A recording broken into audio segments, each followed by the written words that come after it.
I'm Melody Jones, and you're watching the Keith Andrew Network. He interviewed me, and it was such a fun time. I hope you have the opportunity to watch the interview because it's got some stuff on it I don't think you want to miss.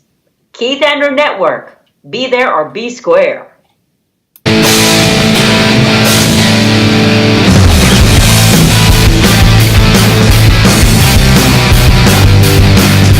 Ladies and gentlemen, I am your host, Keith Andrew, and welcome to the Keith Andrew Network. This is episode 571. I'm the one and only Keith Andrew, and today I'm here I'm here as the talented and beautiful Melody Jones. I just want to say thank you for being a guest on my talk show. Well, you're so welcome. I'm thrilled that you asked me. Thank you. The honor is all mine. For people who want to know what my talk show is about, whole point of my talk show is to show people that even with having a learning disability, I can still amount to something. And at the same time, I'm able to turn myself into an example for people out there dealing with any types of learning disabilities and disabilities to never give up and prove people wrong. Prove to them that labels do not dictate who you are and who you're going to be. It's to prove to them you can still amount to something. So hashtag break the labels. So that being said, half hour, 33 minutes every time. You can say anything you want, talk about whatever you want. Freedom of speech, self-expression. And starting off, what can you tell us about yourself?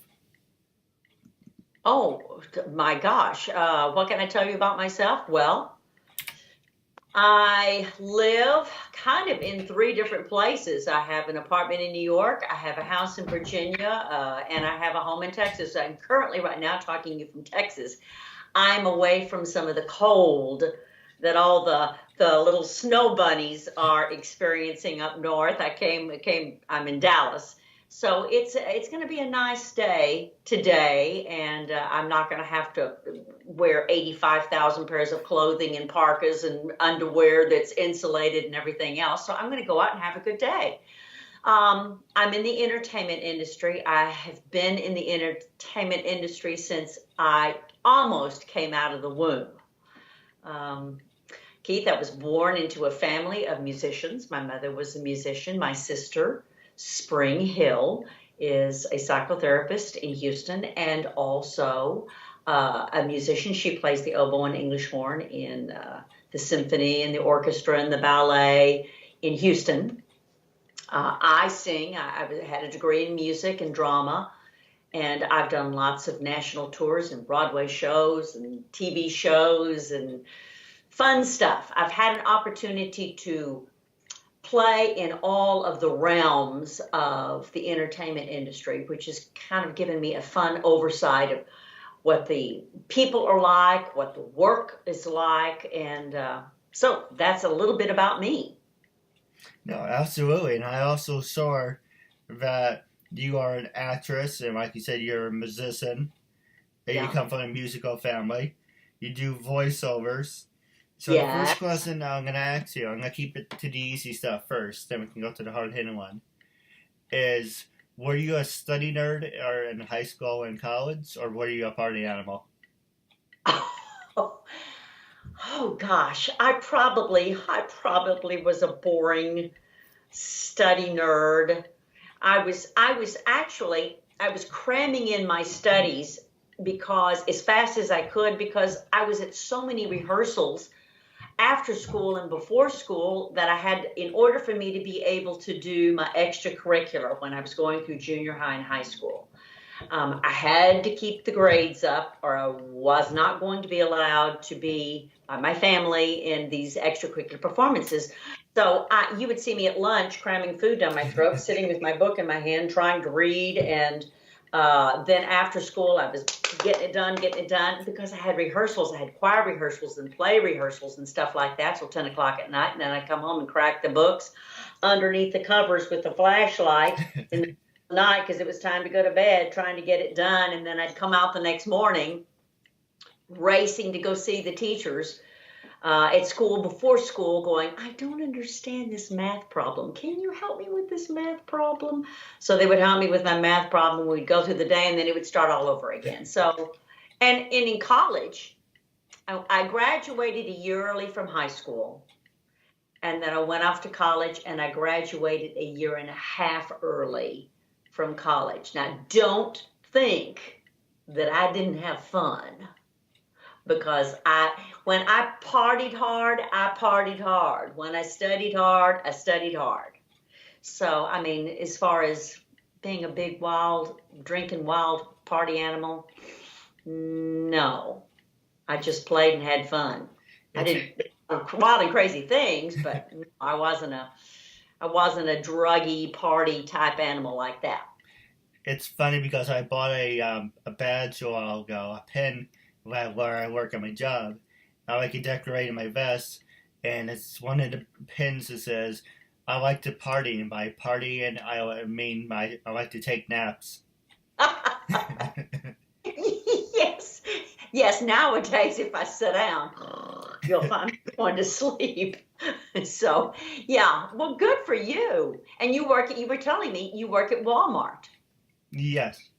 I think that's fantastic. I have many friends that are everywhere from managers to stockers to Walmart is a fantastic place to work. I think they've got great benefits and they employ in fact, one of my family members, he was like in his 80s and he was a door greeter at Walmart. And I walked by and I went, there's my cousin standing there greeting, hello. So, I think it's really cool, really cool. And it helps pass the time. And it makes a little money on the side. That's more important. Yeah, so you can go party. So the next question I was going to ask you is, what did you major in? I majored in music and drama. I was so busy going through school that I split my time. I was a music major, and I took a lot of extracurricular drama classes. Oh, don't mind me. My cat's just making noises. Oh, I have a cat too. A cat too, yes. Mine. I would keep wondering. I fed mine, so that I can try to keep them from meowing that they're hungry. Yeah, I went to Baylor University and got my undergrad in music, and then I worked on my master's at University of North Texas.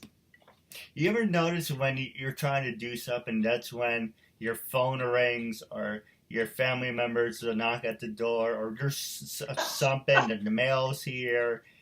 In fact, yes. I just called my husband and I said, don't come home. I'm in an interview. Don't come home because he'll lunch. I'm hungry. Yeah. It's funny. You have all this time and all of a sudden when you're about to do something, it's like, something happens. It's like there's always, hey, that's life, right? Yeah. Yeah. Always. Never fails. It's Murphy's Law. I heard of it. I never know what it means. What's expect the unexpected? Yes. And if you plan for everything to go wrong, and then if it doesn't, yay. If it does, then you're prepared. No, I agree. And the next question I want to ask you is, we hinted towards this in the very beginning. You come from a musical family. Uh-huh. Who influenced you to get into that type of work? And are your family members big stars? My family members are, my mother and father were incredibly musical. In fact, my grandmother on my father's side was a musician. She played for the church. She was the church pianist, and she taught me my first beginning piano lessons. And then my mother was a brilliant musician. Played, and she had one of the second largest private music schools in the state of Texas. She had like 5 teachers that taught underneath her. When I went into my house when I was a kid, there was a music room in the back. They had turned the garage into a music room. There was a piano in my bedroom where they taught music lessons, and there was an organ in the living room. And I would sit in front of the TV with the TV playing, doing my homework with music surrounded in the house, constant music, which kind of prepared me to go to college. When you go downstairs into the dungeons where all the practice rooms are, you have constant music going. You're able to concentrate and focus. So my mother played and my father sang. He was a very good singer. And as a child, I can remember they were constantly doing shows. They had a group that would entertain and go around. And we as children, this was back in the day. I mean, back in the day when Sears and Roebuck would hire little groups to come in and entertain in Sears and Roebuck. And I was like, oh, 8, 10, maybe 8, something like that. Very 7, 8. And my sister was 3 years younger than me, 3.5 years younger than me. We would all go sing. And I could remember my sister and I had to sing You Are My Sunshine. You are my sunshine, my only sunshine. Little bitty. And we would entertain the people coming in and shopping. That's when I was little bitty, and I grew up singing at church, and I got to where I sang on the radio all over Dallas, Fort Worth, and then I got to where I made albums starting at 14, 15, 16, around in there. And so I kind of grew up in it. My sister, well, I guess my sister and I have done the most work where we would be seen the most. I've done television work where you would, in TV and film, where you would recognize me. And my sister, as I said, plays in the Houston Symphony, and the Houston Orchestra, the ballet, and all that stuff. So we're out there. But as far as being famous, it all started in our church, and then it kind of grew from there. No, absolutely. What were some of your favorite places where you ever sang? Oh, gosh. Or performed? My pinnacle moment in my career, singing-wise. You understand I've done national Broadway tours. I did Fiddler on the Roof, Nine, La Cage aux Folles, Sound of Music, Me and My Girl with Tim Curry and Peter Marshall and Sergio Franchi and Herschel Bernardi and lots of big stars. And I toured for 6 years all over the country, doing all the big Broadway houses all over Canada and the United States. But the pinnacle moment for me was when I was a soloist hired to sing at the Broadway at the Pops series at the Meyerson Symphony Theater that's here in Dallas. Highly respected. I stood on the stage with all the tears of looking in the audience with the big Dallas Symphony playing behind me. It was spectacular. It was really spectacular. No, absolutely. And now, are you retired or do you still perform? I don't think an entertainer really ever retires. So I'm still performing. In fact, I am still taking voice lessons. I'm still taking acting classes, and I'm still out there auditioning. I even have a commercial that's playing on TV right now. It's for Dupuytren's contracture, where your finger does this, and you'll see me on TV. I'm sitting at a piano, and I've got a little hand talking in my hand. So I'm still doing voiceover work. I have lots of clients that I teach. I teach voice and I teach voiceover to a lot of clients. In fact, I've got some clients on Broadway that I'm teaching. So as far as retiring, I don't think that that's something that you ever do, because the creative bug is still in me, and that desire to get out and go look at a script and analyze a script and get another job. I'm going to be auditioning for some films and some TV shows coming up. It's like I said, you can retire when you're dead. Until then, you do what you love. That's right. I can sleep when I'm dead. That's right. Yeah. The next question I was going to ask you is, who influenced you to do voiceovers? And does being a singer and working in a musical family, is that an easy transition to do voiceovers, especially using your throat? Well, the thing about it is, because I'm a musician and because I teach a lot of voice, I have a lot of clients that come to me that know that will have either they're saying the words funny, or they've got rasp in their voice, that their voice gets real tired, or they have a squeaky voice that they want to talk up here like this, and they want it to come down and they want it to lower down. Because I was a voice major and know all about the workings of the voice and have studied it, I'm able to guide them vocally on things that they need. But being a musician helped me have an ear to hear timing and pace and color and tone, because sometimes we've got to be perky when we do the commercials, and sometimes we've got to have something seductive and fluid, and something if we're going to be doing a luxury automobile, different things. So it helped me have flexibility. I think a guy that helped me enormously in the industry, that's a dear friend of mine that I love dearly, is Bob Bergen. He's the voice of Porky Pig and does stuff all over LA. And there was when I was here in Dallas, when I first started, John William Galt.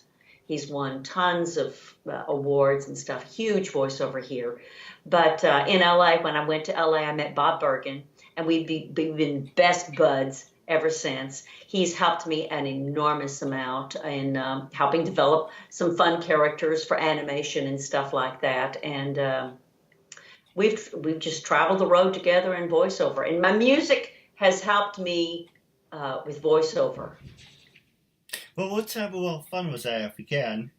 I'm going to give you a couple lines, and I want you to do the same line behind a high-pitched voice and a low-pitched. So just to have some fun with it. Okay. If you're okay with it. I don't want to put you on the spot. Sure. So I like you to say, for an example, do a short snippet, like, say, because I'm going to ask you this at the end when we go off the air, but to have some fun with it. Do like a short snippet in a high, perky voice saying, you're watching the KeithAndrewNetwork, or say something about the KeithAndrewNetwork in a high, perky voice. Then you do it again in a low voice. Did you say the Keith Andrew Hour? No, KeithAndrewNetwork. Okay, sorry, you cut out. Okay, Keith Andrew Network. Okay, now I've got characters that I've played. So the characters that I've played both on stage, I take to my voiceover work. It's like, Celia Worthington would say, welcome to the Keith Andrew Network. It's absolutely divine. That would be one. Gladys, who is a waitress that I played both on television. I've played her in theater, and I've done her in voiceover. She said, come on in, darling. You have got to watch the Keith Andrew Network show. I'm telling you, it is the best thing since sliced bread. Don't miss it. That would be her. And then another fun character that I played was Tessitura.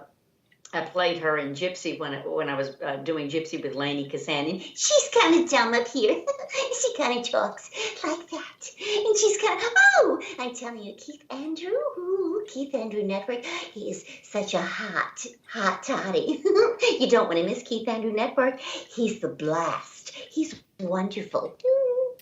So that's kind of, gives you an idea of little characters all over. But when we sign out, we'll try to pick one of those and take it to the end. Sure. And I can do voiceover too, but I'm not perfect at it, but I can do some of them. Oh, great. You want to show me something you can do? All right, so the only ones I can really get and do, it's like, I've been imitating Yogi Bear since 2005, 2006. Hey, boo-boo, how you do? Tired of doing an interview? Yeah, I did Yogi Bear for a high school.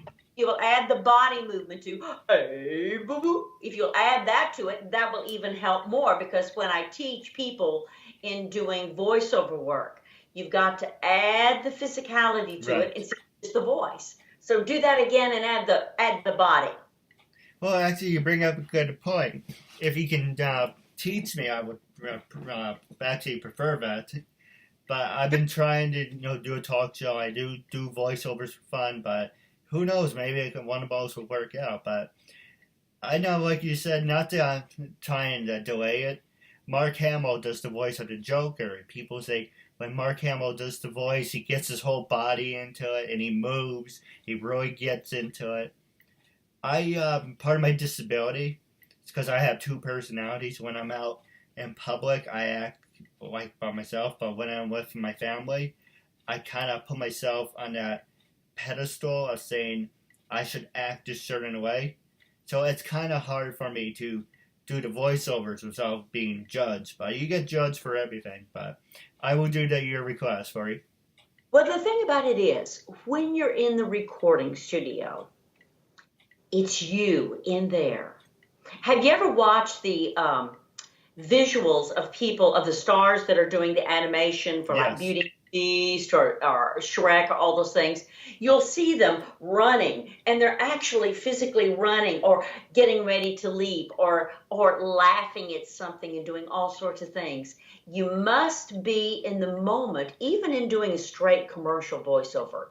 You've got to be in the moment as if you're talking to someone, engaged with someone, because the listener has got to think outside that you're talking to them. So, and we all have, oh gosh, we all have, to help you out, we all have something that we're disabilitied with. We all have something. It's like, oh my gosh, I have my senior moments. What am I supposed to remember? What's the word? Can't find it, whatever it is. Or you'll get, my husband had carpal tunnel, and he can't move his hand, but he can still move his arm. Right. Or we'll have a sore foot or a sore back or whatever it is. But try as much as you can. When you're in the booth by yourself, there's nobody judging you. Yeah. The only thing that they're going to judge is, do I believe what you're saying to me? And I have to tell you, I'm all over the place in the recording studio. I am all over the place, jumping and moving, and sometimes I have to sit down and go, to catch my breath from doing something. Because if we're trying to be intense, then I'm trying to make you understand something so that you will buy the product and understand it. So I'm very intense in trying to make you understand something. Or if I'm going to be fun and playful, then I got to have that little free spirit, fun and playful feel to it. And the only judgment that comes out of voiceover is, do I believe you? If I don't believe what I'm hearing, then I'm going to judge you. So you could be absolutely swinging from the rafters as long as we can't hear the rafters moving in the recording studio, and it comes through. Does that kind of give you permission? I agree. Okay, I will do my top 4 favorites, and I want you to say, do you believe me or you think I'm full of shit? That's on set. Freedom of speech. Okay. I want you to be completely honest. Listen to you, and I'm going to close my eyes. So here we go. I'm going to listen to you like I listen to my voiceover people. Here we go. Like I said, uncensored, freedom of speech, self-expression. So, number 1 is Yogi Bear. Hey, boo-boo, time to go get some food. And then we gotta go to Walmart to buy some merchandise. Good. Now, the only thing that I want you to do is, I like what you're doing. Okay. There's your pitches. Now, I want you to think of coming over as you get to the top. Physically leaning over. So what's the first? Hi, boo-boo. Okay, see what I'm doing? Because when you go, hi, boo-boo, when you come back and go up the pitch, you're getting stiff and it cuts off the little top sound. Right. So you think of just leaning over. It's kind of like you're going to be diving in. Hi, boo-boo. Are you come to Walmart? We're going to da-da-da-da-da. Here we go. Try that. Here we go. So dive in. Let your little body come over, and I'm going to close my eyes and try it again. All right, so just lean forward. As you go deeper, As you go higher up the pitch, you want to make sure what happens is your little voice box has to stay down. If you keep your body stiff as you go higher in pitch, it comes up and it sounds cut off. Hi, boo-boo. It sounds like you're constipated. Hi, boo-boo, boo-boo. I'm trying to get that to stay down. If you lean forward, hi, boo-boo, it lets the body engage you to use more air properly, and the little voice box will stay down. So try it again. Here we go. Hey, boo-boo, how you doing?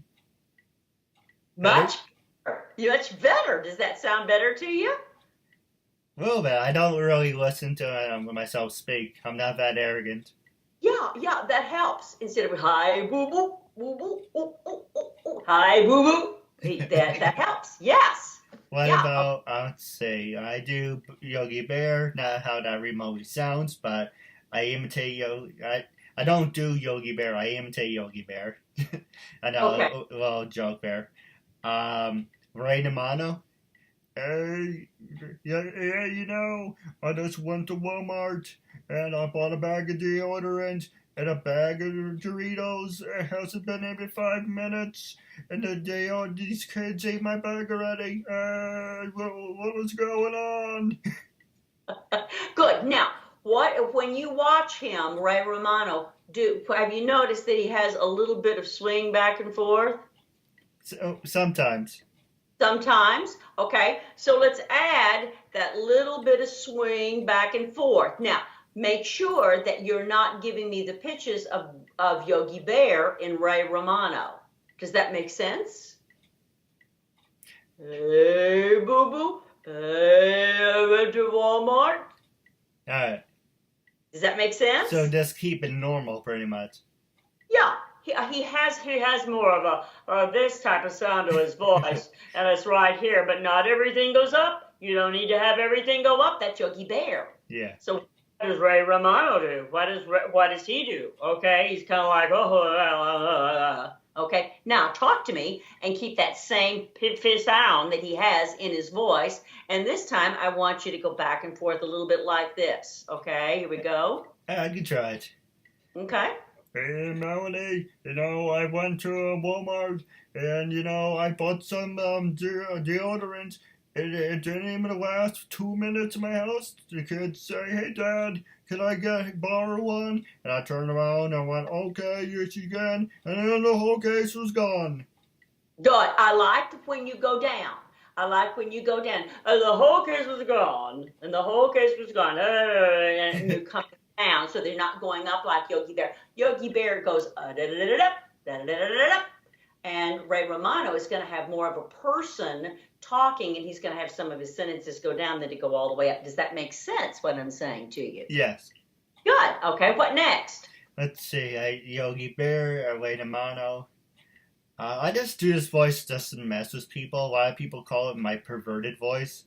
But I don't know the proper name for it. It's like, hi, how you doing today? Is there anything that you're looking for? Or you calling QVC, like, hi, thank you for calling QVC. Is there any items that you're looking for today? Good. I love that fun little voice. Now, are you really wanting that voice to be perverted? Not really. Okay. Are you wanting it to be sexy? Are you wanting it to be intelligent? What are you wanting it to be? Because there's different things that you need to add to it to be the different things. So what are the elements that you want it to have? To be honest, I just do it for fun, and a lot of people just give me their perks on it, what it sounds like. So let's do this. Let's play like you've got long, gorgeous hair like Fabian. Okay, long, gorgeous. So I want you to say, hi, QVC calling. QVC, this is QVC. Didn't you do QVC? Isn't that what you said? Yeah. See, okay. So, hi, flip your hair. This is QVC. It's all about looking at yourself in the mirror and thinking you're wonderful and letting your voice drop and be in this part of your voice. And I've got my lips. Do you see how my lips are moving? I love myself. Everything is very moving. So now let's try it. And here we go. Here we go. Go. All right. Let's try to think of a good one to say.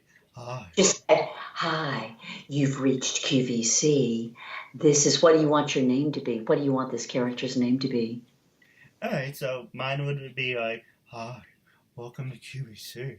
Today, we have some great deals on these rings. These rings are nice and big and shiny, and they're just yours for $200, but that's okay.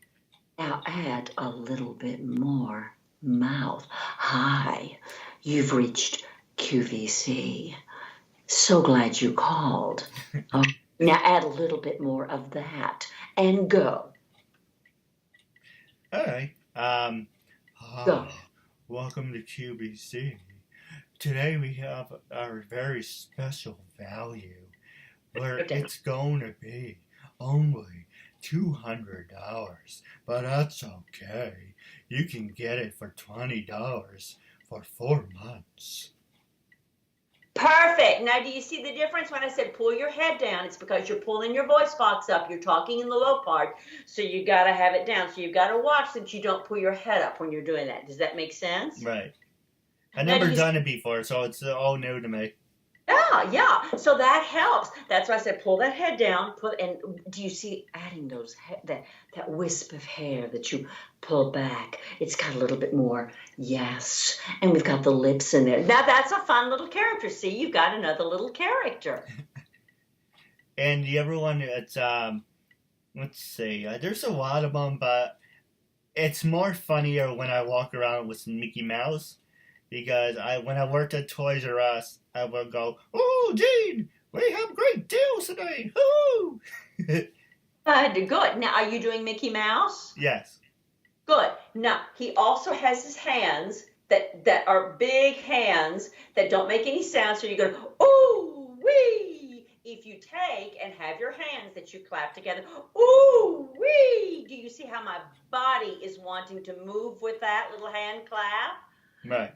Toys! We've got great deals on toys! All right, so put your little hands together. Don't clap them, because they're great, big, fat hands. And let your little body move. Here we go. And...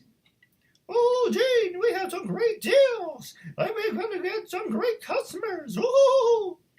Yes. You see that that's got a little bit different flavor to it. Because you're putting your body into it. Yes, you cannot, the body never lies. Have you ever watched people singing on TV or something and they come out and they're nervous and you'll find that one hand is moving and the other one is like clenching their leg. They're very, very stiff and they look stiff to the audience. The thing about it is that lets the audience know there's tension in the body. You've got to let the body dance and move. The way you get rid of tension is for it to move, because if I'm going to play a librarian that is very nerdy and very messed up all the time, I'm going to bring my arms in and I'm going to be very nervous and I'm going to be very afraid and oh my gosh, not much is going to move. My neck is stiff, my back is stiff, and my hands are clenched together. So what happens is that the body helps generate the voice, whether you're doing commercials, narration, animation, video games. People a lot of times will lead with their voice. Oh, fun, we're going to go do a character, and I'm leading with my voice. That's the last thing that comes in. That's the very last layer. You've got to have the breath support, the body underneath it, the attitude. It's like Clint Eastwood can walk out in a film and he cannot say a word. He's a man of few words, but he walks out and he hits his position, and it's a very antagonistic position, like, I dare ya. Come on, I dare ya. And that his body presence is there before he ever speaks. Like John Wayne. John Wayne is a long time ago, but John Wayne used to come out. He would walk like he was bow-legged and just got off of a horse, and it was like, so he's going to get off the horse, and he would have that little rolling of his voice as he was coming out. It matched his body. Even Marilyn Monroe, she would have the innocence of everything that's opened up, and we're going to explore the world, and we're innocent with the big eyes and the big everything. All of that would happen before she would begin to speak.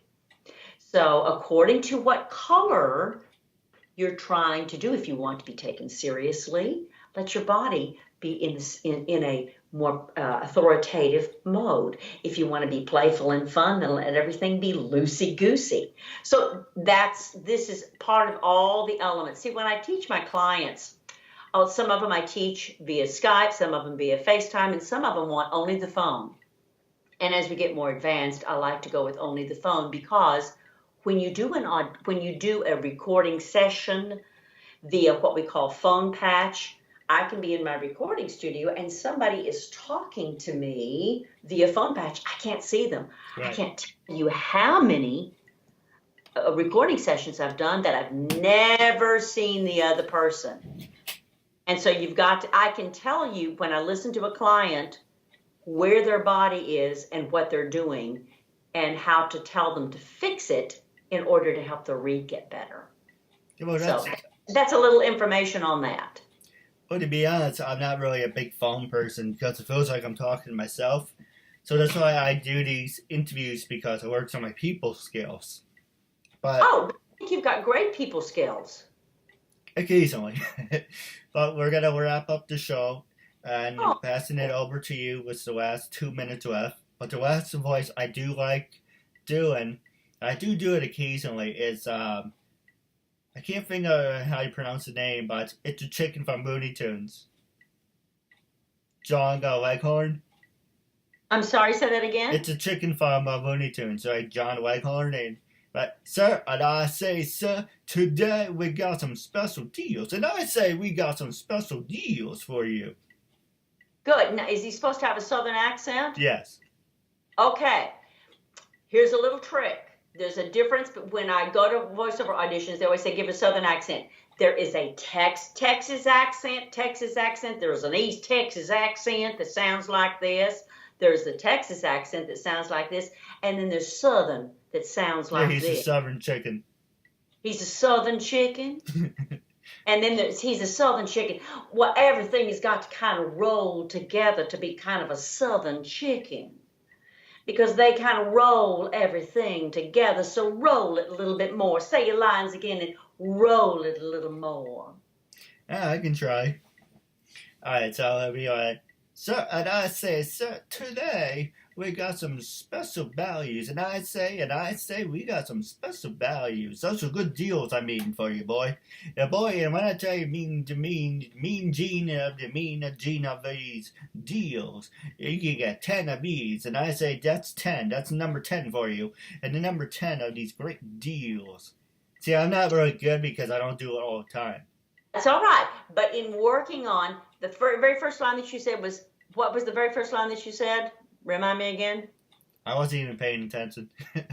About we've come to Walmart. We've got these great deals today. We've got these great deals today. They have They got great deals. Southern is very up and down with melody, so you can even go high and lower. Oh my Lord, high and lower on these deals. They're great deals. Now, did you see how my body came up on them? They're great deals. They're wonderful deals. Do you see how my body's following it? Yeah, but you make it look easy, though. Well, you gotta have it. So go great deals. Can you say that? All right, one last time. Great deals. We have some, okay, normal voice or does... Yeah, normal voice, you're just going up to the top of where your normal voice is and do that. We've got great deals. Now, you see what my little hands did? We've got great deals. Here we go. Come on into Toys R Us. We have some great deals for you. Yeah, that's more fun. That's more fun. Did that feel different to you? A little bit. Yeah. Like I said, I don't do it on an everyday basis, so just doing it spontaneous, it kind of throws me like a curveball. That's all right. That's all right. I understand. And that's one of the things that I try to work with my clients. When you get into a casting session, there's going to be curveballs, whether you're in a voiceover casting session or a theatrical casting session or a television casting session. They'll come to you and say, can you play it more this way? And you're like, oh gosh, I hadn't even thought about that. You've got to be flexible enough that you can make the changes, make the transitions, and you want it to be fun and playful. The mind's going, but you've got to know how to make those transitions easy. No, absolutely. Now, wrapping up I can't speak. Wrapping up the show, I do have a couple questions for you off the air, but wrapping up, how can you, I can't even speak, Jesus. I'm sorry, now I'm used to doing voiceovers. Now I just got to trying to make the transition going back. Okay, so then, here we go. Now go. Got a couple questions for you off the air, but wrapping up, my last two questions for you. When I first approached you to be a guest on my talk show, what was your first reaction? And after being a guest, how do you feel now and would you recommend it? And also, how can your fans follow you on social media? Oh, okay. When you first asked me, I was thrilled to do it. I was busy with a bunch of recording sessions and a bunch of work that I didn't have time to do it in an hour that was not in the middle of the night. And I didn't want to kind of sit in my gown and do the interview. So, how do I feel about it now? I think it's great. You understand, there are a lot of disabilities of many different kinds, many different kinds. As a music teacher, I've taught the blind. I taught a blind child how to feel the keys and play the piano. I've worked with some seeing impaired people on trying to teach them to sing. I've worked with a deaf child playing piano. She could to put her hand on the top of the piano and feel the different pitches. She couldn't hear them. I've worked with autistic. In fact, I had an autistic child that I taught that was 12. And when I went to teach her, she never communicated. She never spoke. So I learned, okay, I've got to teach this child voice lessons. They wanted the child to sing. When you sing, you use both sides of the brain, which you don't when you speak. You use both sides when you're making music. When you sing, play the piano, both sides, singing. So I went into her lesson and I sat down at the piano and I went, "How are you?" And she would answer back, "I am fine." And I learned that I could play things and sing my questions to her, and she would sing back the answer. Now, this is a child who did not speak. At the end of a year, she sang in my recital a German aria, and she was 12 years old.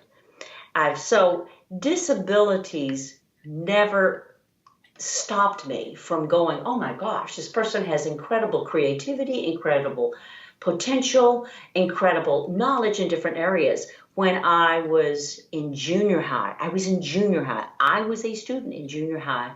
The school came to me and asked me to teach the special ed students. That's what they were called. At that time, it was called a special ed class. And I went in once a week on Fridays to teach. Now, you understand, I was like 12 and 13 years old. I was teaching children that were actually 17, 18, 19 years old. And I would go into the special ed class and I would go, "Okay, kids, we're now going to make some music." Those kids tore it up. We had somebody on the piano and somebody on the drums and somebody on the guitar. And if they couldn't play anything, then we had hand cymbals going and percussion instruments. And we made music once a week. So in my mind, don't let anything stop you doing anything that makes your heart sing or anything that you want to do. Who's to say you can't rise to the top with it? And that's example of you. I looked at your website, you tweet, you have 500,000 more followers following you than I do. And you're highly skilled at doing these interviews and running all this Skype equipment and recording all of this stuff. In fact, you're going to give me information. So never, ever underestimate what somebody can do, because they always will surprise you if they're given the right avenue. So I highly encourage you, and I'm never disparaging to any of my clients. I'm tough on them because I want them to win. Right. Because I know how to win, and I want you to win.